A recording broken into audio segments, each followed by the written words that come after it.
Right, so we're looking at that heading. So they basically say we must use our common sense before buying into the hype of these location-based apps. So what do you think could be bad about it?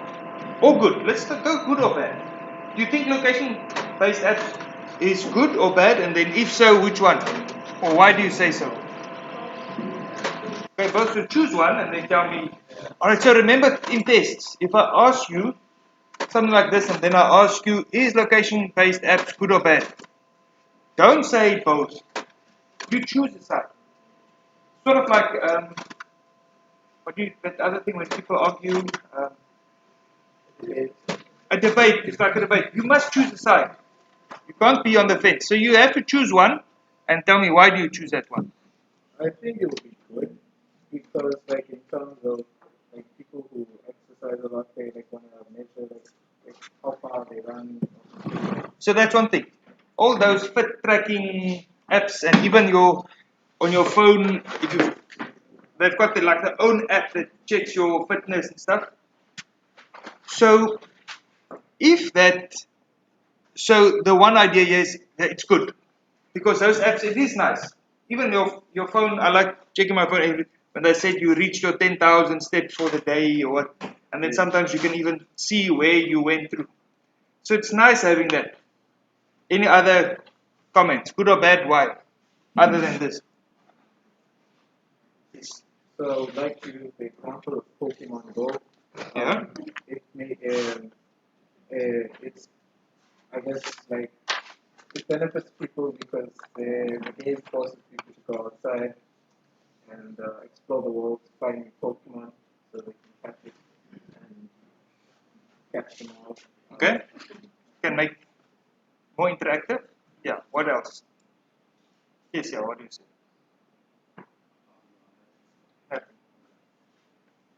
Why would it be bad? Why do you think they're saying we should be worried about it? Especially those people that said both. Why did the both part come in?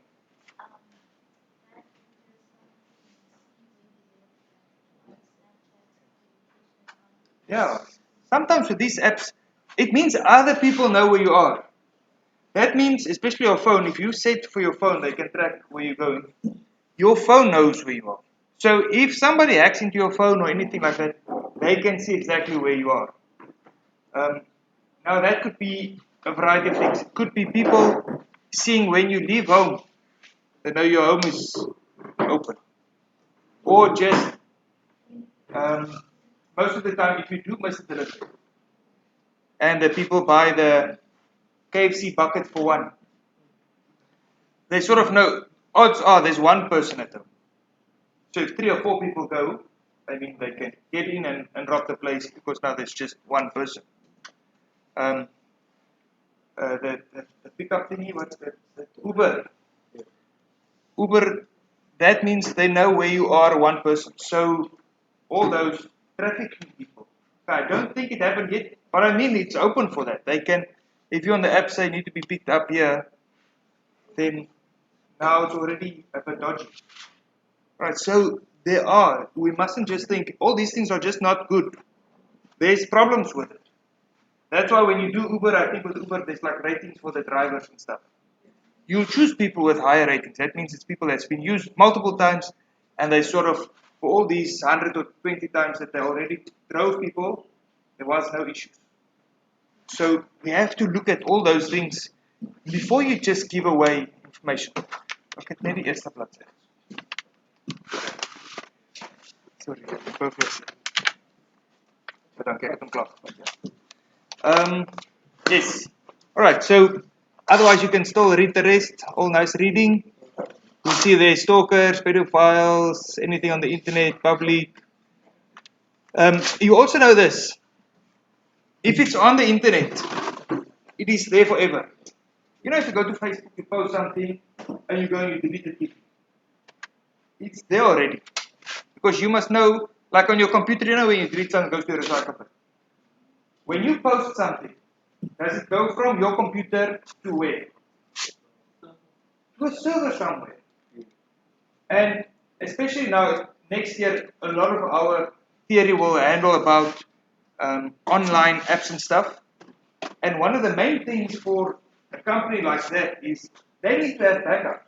If something happens, then information is lost. So companies like all your Google Drives and stuff, but even any place that stores information about people that you basically use, one of the main things that they spend most money on is safety and backup. Because if something happens, they can't lose the data of their clients. So once you posted it and you deleted it, it is still on their servers. It's backed up. Somebody else can get it. Literally, once you uploaded something, you can try what you want. It is there, and there's no way of getting it out. It will literally be forever on the internet somewhere. Somebody will have it. That's why you really have to think 7 times. Twice before you talk, 7 times before you post. It's once it's there, you can delete if you want to. It's still there. Somebody can get it from somewhere. There's no just getting it away.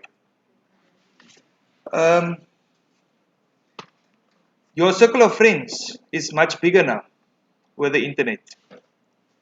We all make mistakes. Okay, so everything we're reading now is basically things you should just think about social networks. Because nowadays, especially, but I think all of you know, circle of friends is just bigger. When I talk to some of the people that I talk to, they'll have boyfriends or girlfriends in other schools, in other towns. In my years when I was at school, you also had it, but like very few people. Because the only way you communicate is like phone calls sometimes, you send letters, which takes like a week before it gets to the other side. It just doesn't work.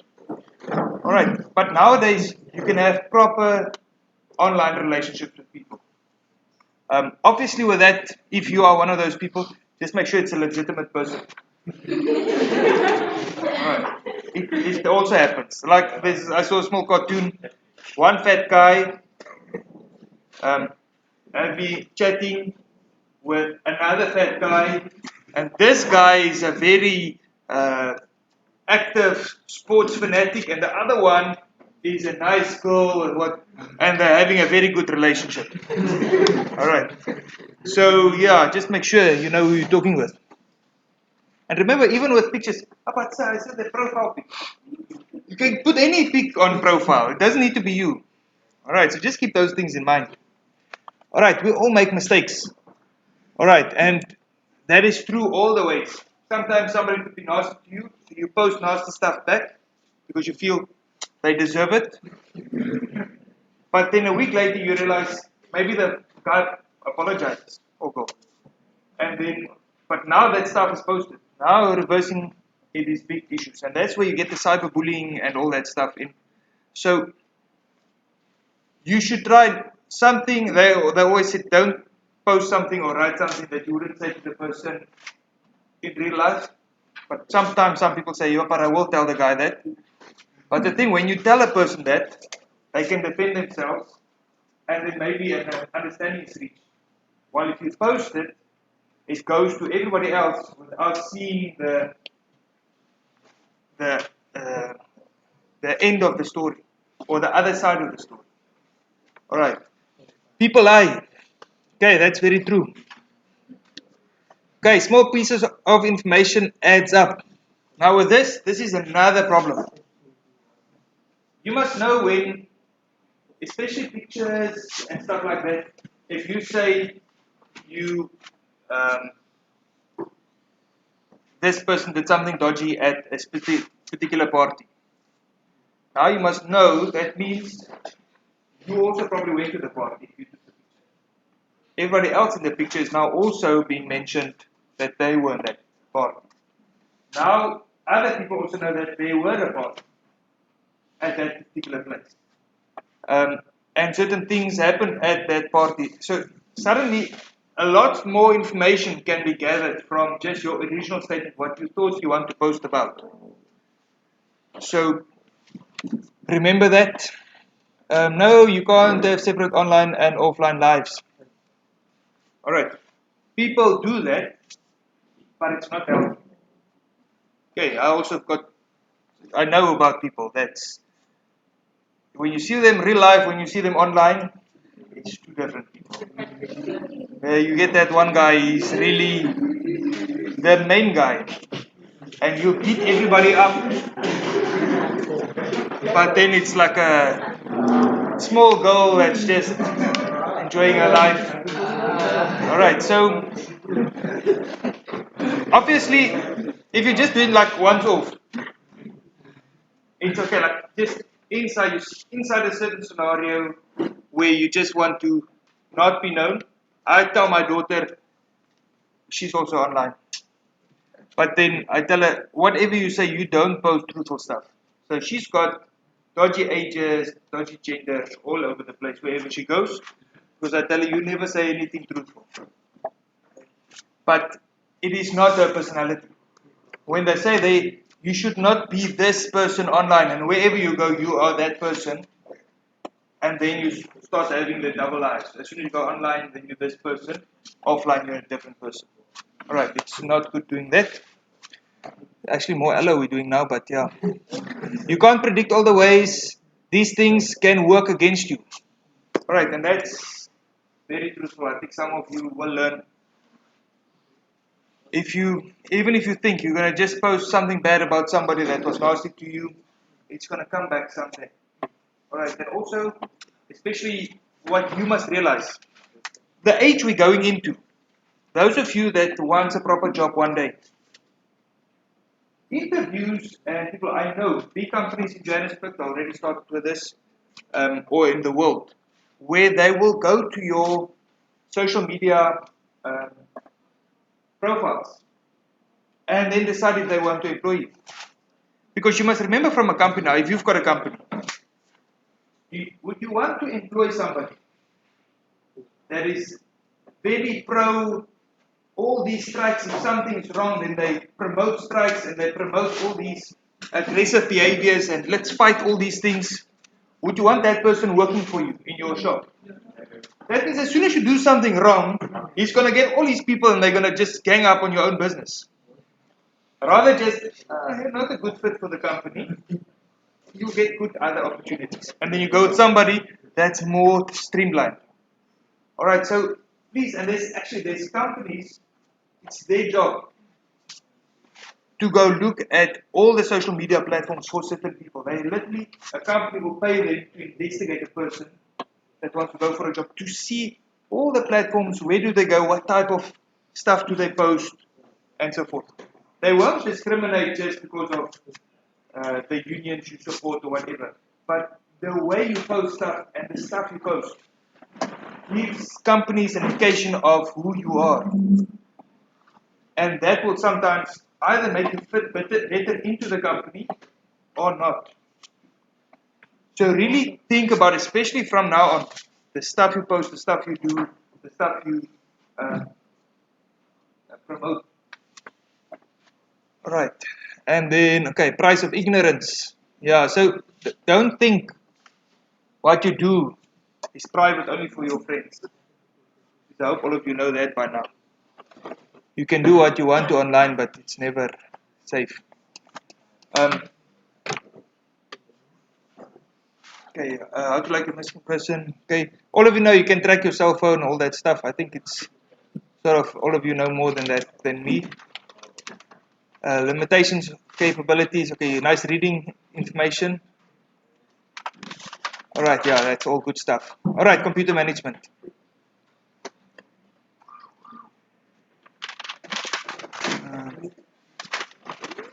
There's a cyber gang. They talk about a cyber gang. What is a cyber gang? Again?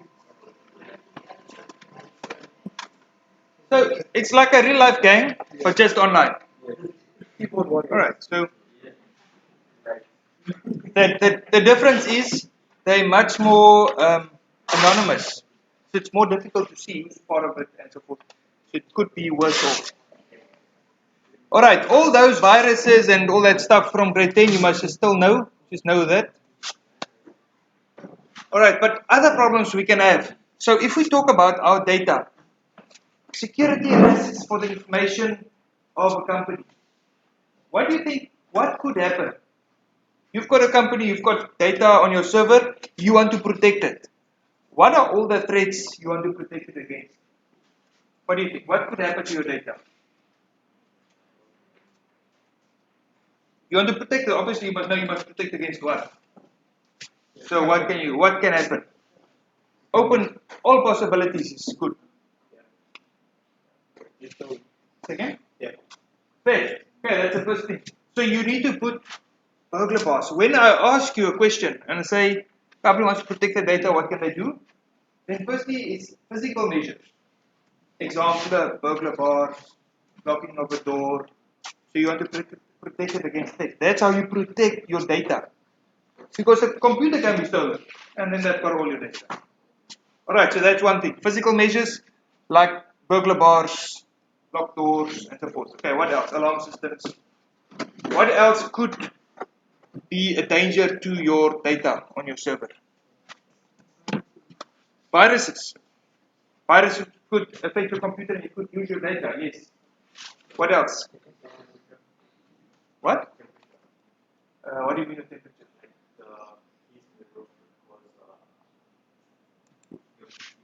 Alright, so let's go to the root hardware failure.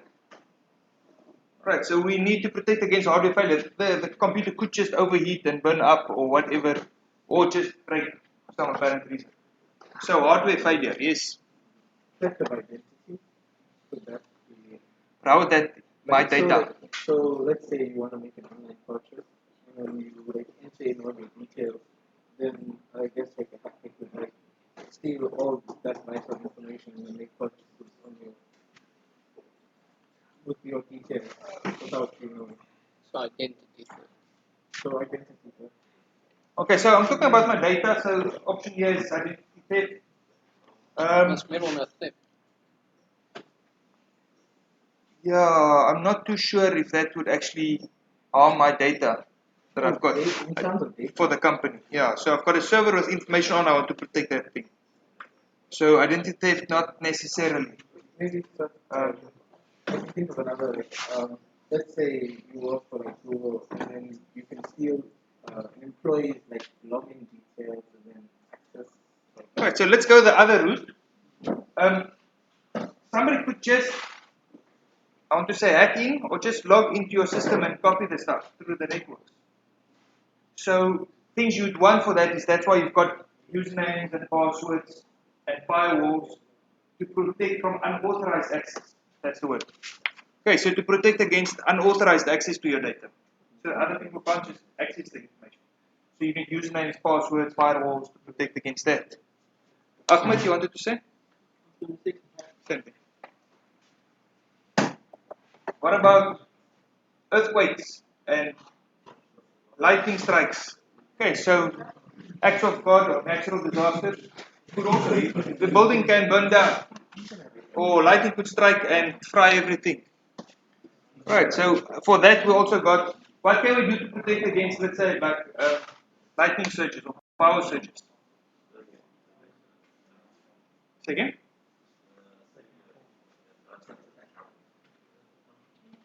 Okay, we can do that, having a backup in the cloud. But physical things we can maybe buy to protect us against power surges. At your house, nothing. The lightning strikes is just corner. It's everywhere, yes? Okay. Alright, but what I was more going to is just surge protectors. You could just use that. Or then, more for computers, there's a thing called UPS. Uninterruptible power supply. Okay, UPSs. They also protect against power surges. Alright. Then, the other one, so we're protecting against unauthorized access. But you could have somebody that has got authorized access, but they just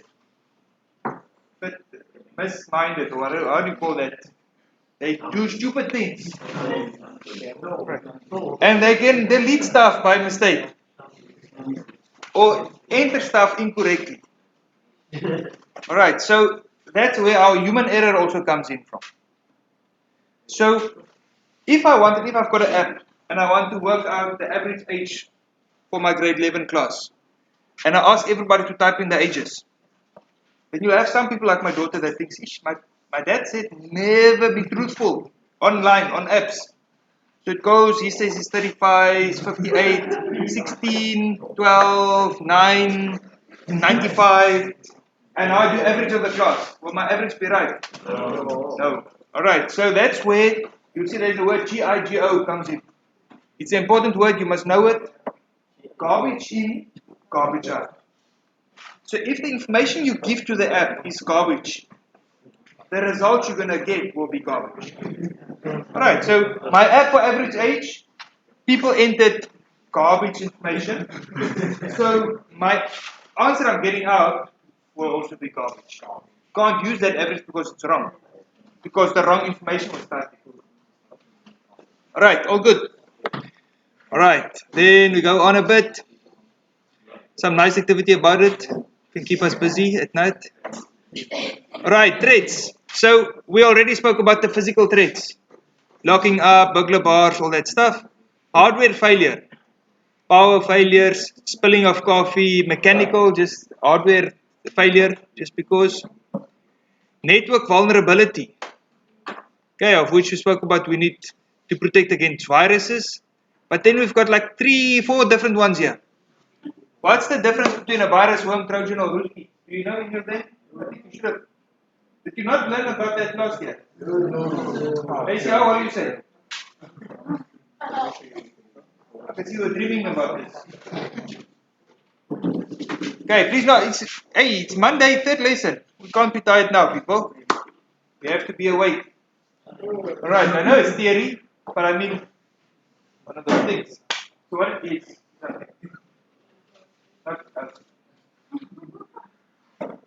Alright, so virus, what is a virus?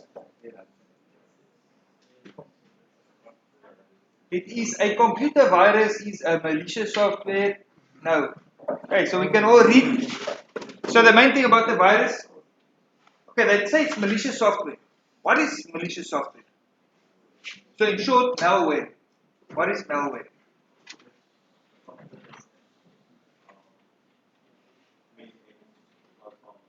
Yeah.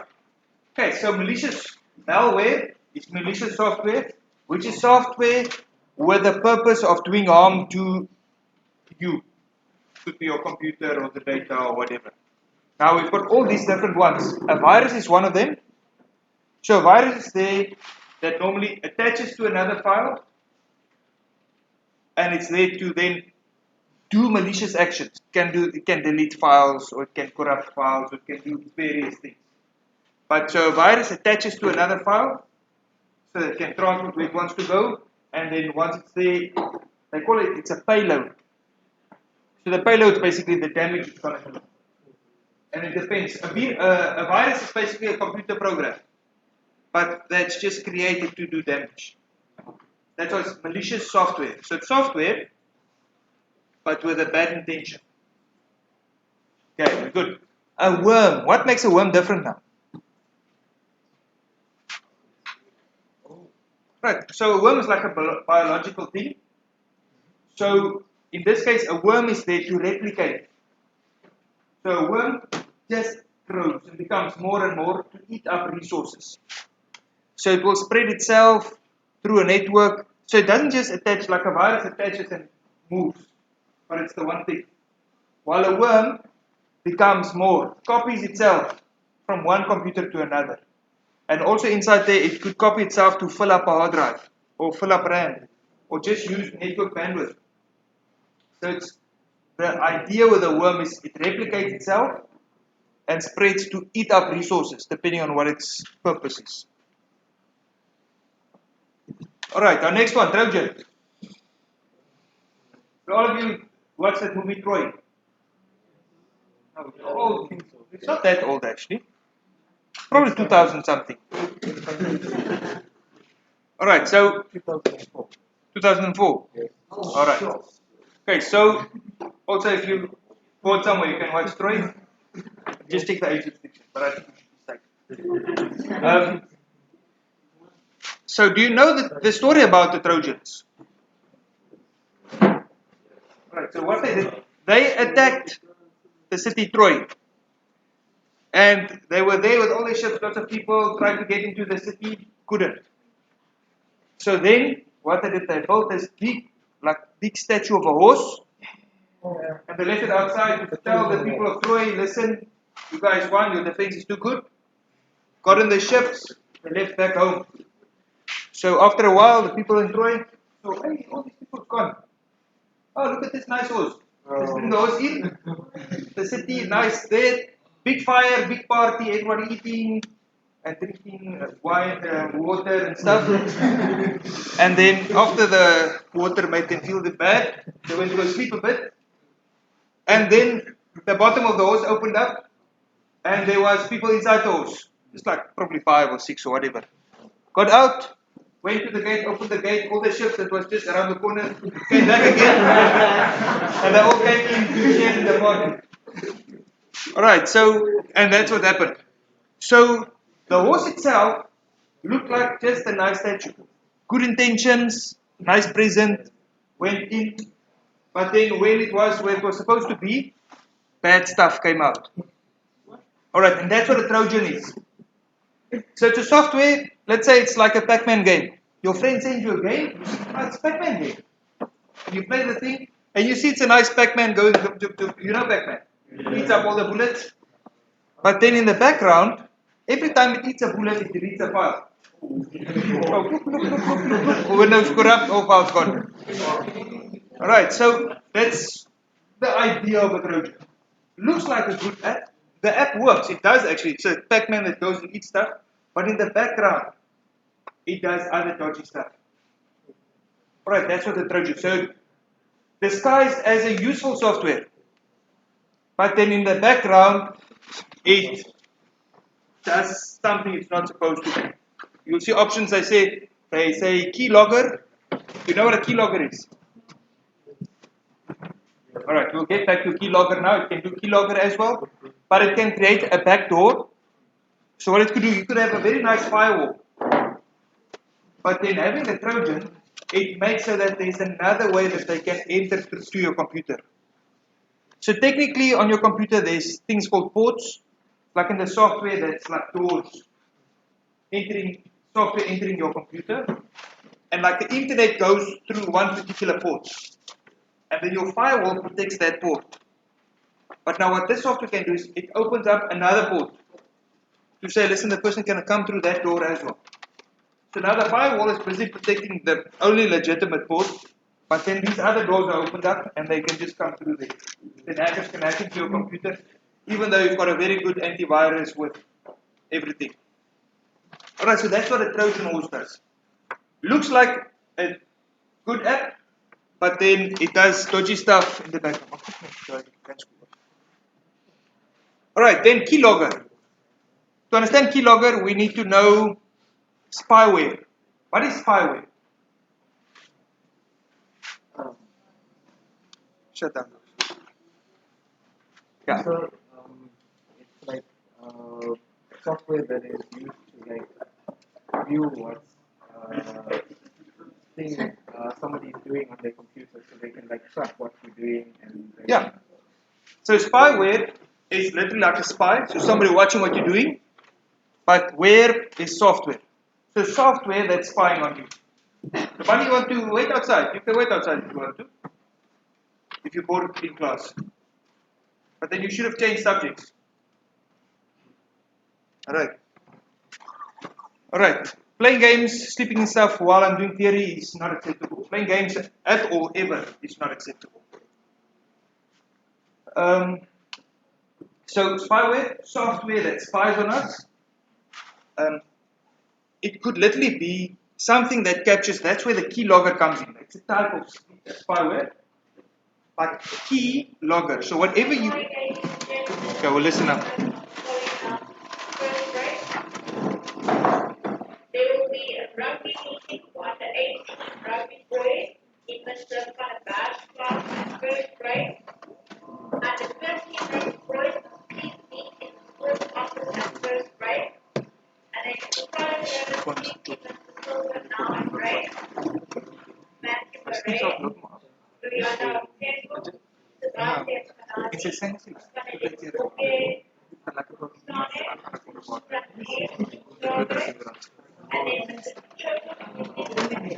Can I ask when are you available so I can whenever you're ready.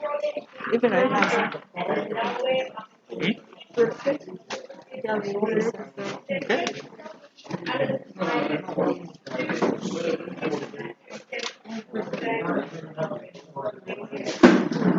Okay, people. So, what a keylogger does, it logs. So keep track of all the keys entered. Thanks, guys.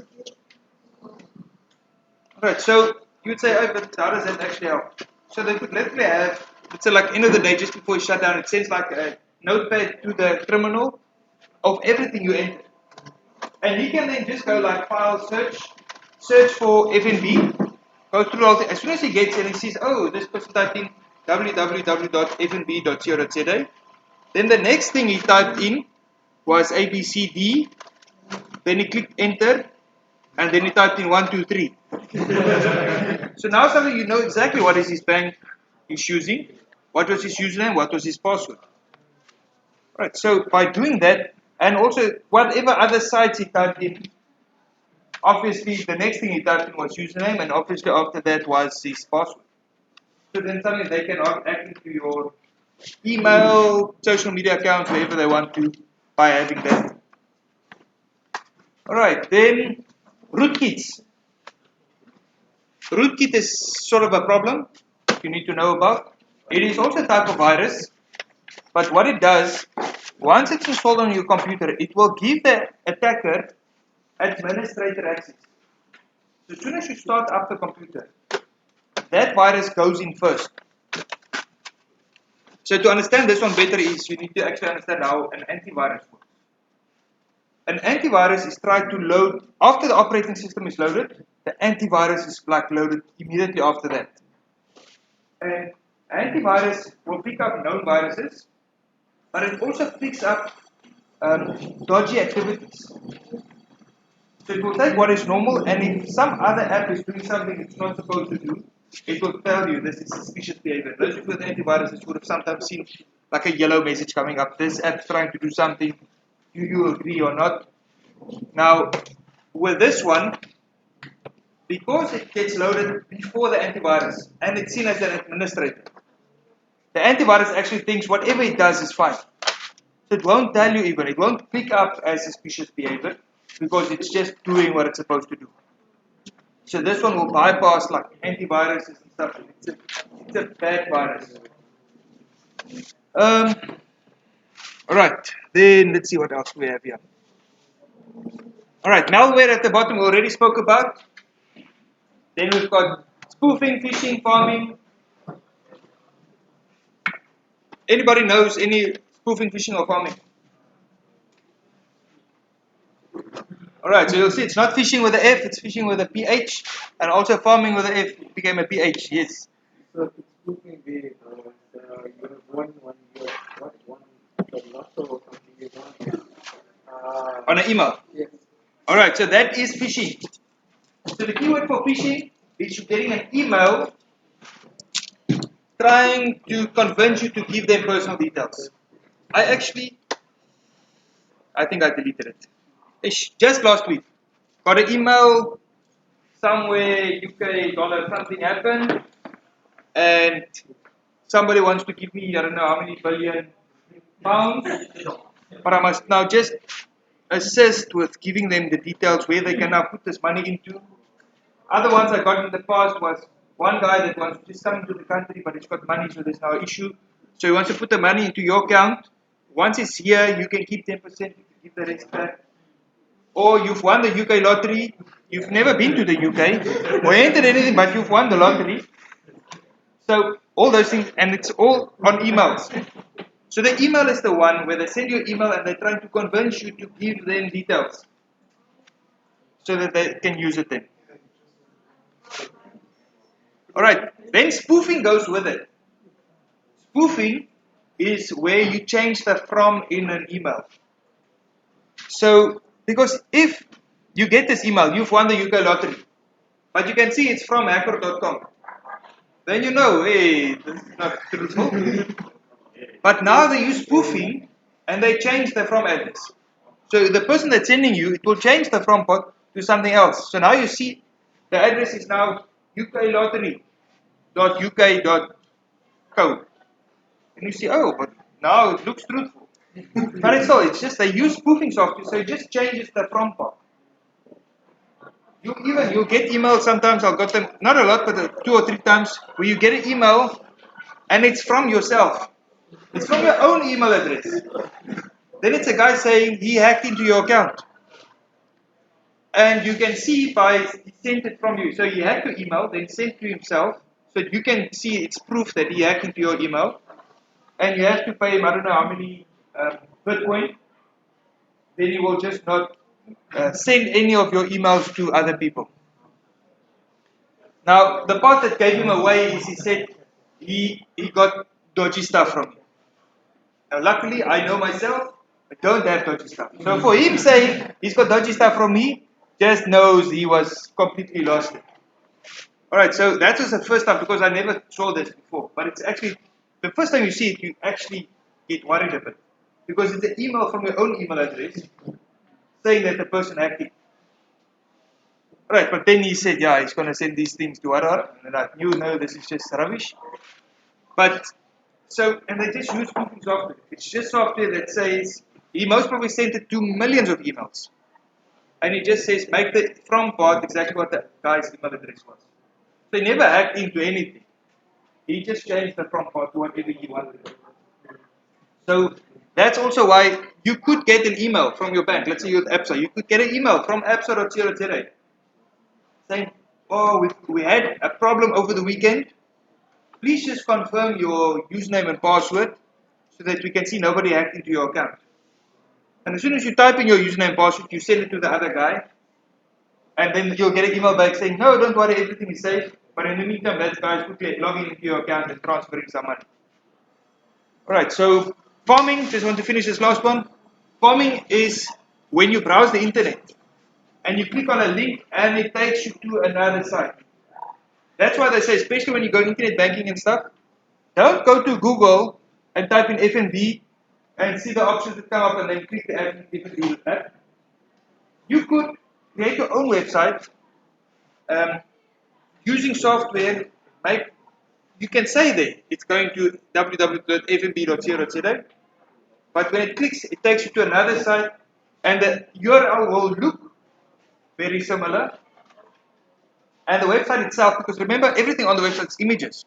You could have copied all that, created his own FNB website that looks exactly the same. You click the link, you go there, you try to log in, they'll say service down currently. You think, oh, okay. But when you try to log in, all that detail is sent to the criminal. He's quickly hacking means transferring lots of money without you knowing. So that's phishing. Clicking on a link that takes you to a fake website. So don't click links, don't trust emails. If you see the bank thing and you think it could be truthful, phone the bank. Say, is this really happening? And then you can follow from there. Alright, so homework. Oh, we're not done yet. Alright, it's fine. No homework for now. Okay, morning class. Thanks for the day. Watch out for the lightning outside. Sir, Yes. so the mail will start and then I'll come back to coach and finish it because Are you ready, Nungelu? I was called sir from the office, then I'll come back up. The coach is done. Where do they get the email your email address when they're gonna send you all the things? Say again? Where do they get your email address from when they're gonna send you these? They can get it from anywhere. Or they just make up emails. I'll just send it to. It could be that somewhere.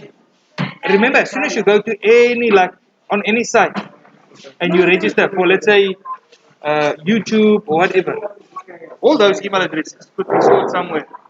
And they just send to all of those emails. They make like a generic one.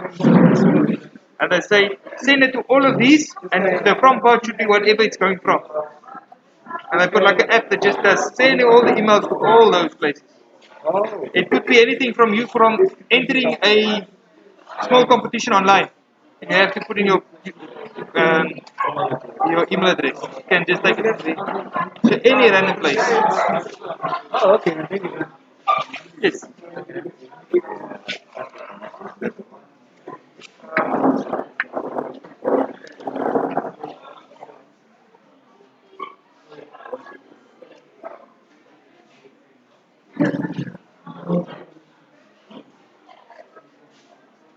Yes, Ahmed, talk to me.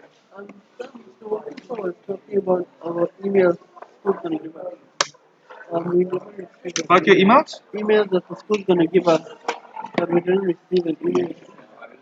Okay. Yeah, you will. You will. Here you go. I thought it was. No, sorry. Got a bit busy. Yes, that's it. The two marks that you said I should change on Friday, I'm allowed to show them to you now to get those changes. You can. I'm just going to go to Lungelu. She's ready to present. I'm going to listen to her quickly first. Okay. Should I come back at second break? Yeah. So, it's one of the about something I saw yesterday. Yeah? This guy, I don't know if you can see the one of the just be quick, yeah? Yeah, long story short, he shows, he speaks about how hackers, how they access, like, your accounts and stuff. Yeah. So, I saw this website and I wanted to ask, does Dell, like, what kind of algorithm would Dell have? Oh, no, the encryption method. I don't know. It depends. It's really, you can choose a lot of different ones. The things. Don't know, probably media, otherwise I don't know.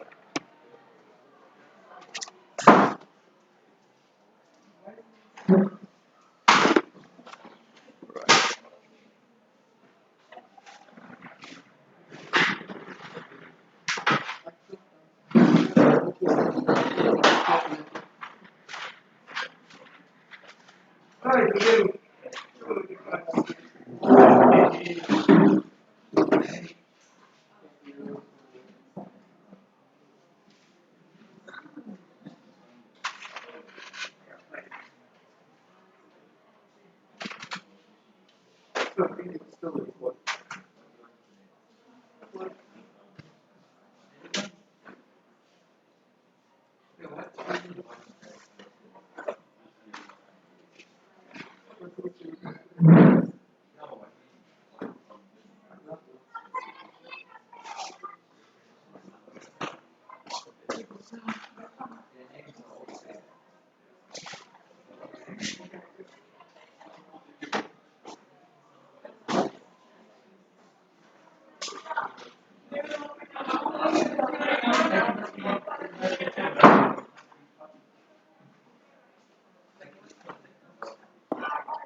Okay.